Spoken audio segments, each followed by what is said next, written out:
So তারপর সকাল হয়ে গেছে বিট্টুর সাথে। বিট্টু হঠাৎই আমাকে ডেকে বললো চ ওইদিকে, চ একটু ঘুরে আসি পিএম রোডের দিকে। সো এখানে এসে দেখি ও কার সাথে ফোনে কথা বলেই যাচ্ছে, আর আমি পাগলের মতো দাঁড়িয়ে আছি। ওকে বললাম কিছু ছবি তুলে দে, আর কাশফুলের অপেক্ষায় দাঁড়িয়েছিলাম।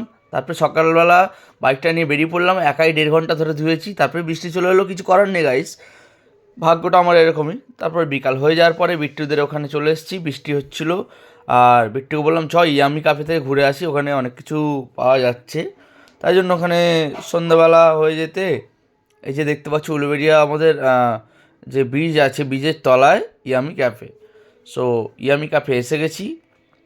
বিট্টু চালাচ্ছিল, তাই জন্য বিট্টু বাইকের চাবিটা খুলে আমার সাথে হেঁটে হেঁটে আসছে, আর আমিও সঙ্গে সঙ্গে সিঁড়ি দিয়ে আস্তে আস্তে একটু ভিডিও করে নিলাম। ভিডিও করে নেওয়ার পরে ভিতরে অ্যাম্বিয়েন্সটা খুবই ভালো গাইস, তোমরাও চাইলে আসতে পারো, কিন্তু আমাদের মতো মুরগি হয়েও না।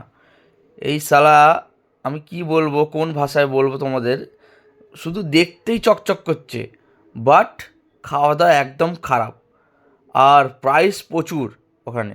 এই যে দেখতে পাচ্ছ 1 প্লেট পকোড়া, সারা 8 পিস দিয়েছে, একদম ছোটো ছোটো, সরি টু ইউজ স্ল্যাং ওয়ার্ডস।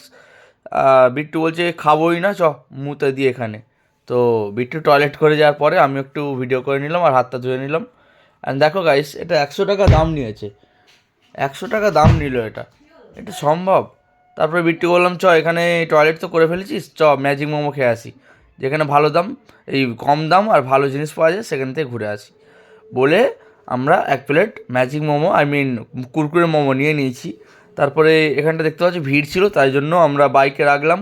আর খাওয়া দাওয়া হয়ে যাওয়ার পরে এখন খলিশানি কালী মন্দির হয়ে বাড়ি চলে এলাম। মাকে যারা প্রণাম করতে চাও প্রণাম করে নিতে পারো। অ্যান্ড বিট্টু চালাচ্ছে, আমি বসে আছি, আমি রিল্যাক্সে বসে আছি, কারণ আমি সবসময় ঝুঁকে ঝুঁকে বাইক চালাই তো, আর পিঠটা প্রচুর কনকন করে। সো আবার আমি দীপঙ্কর থেকে তুলে এখন যাব সূর্য ধাবা।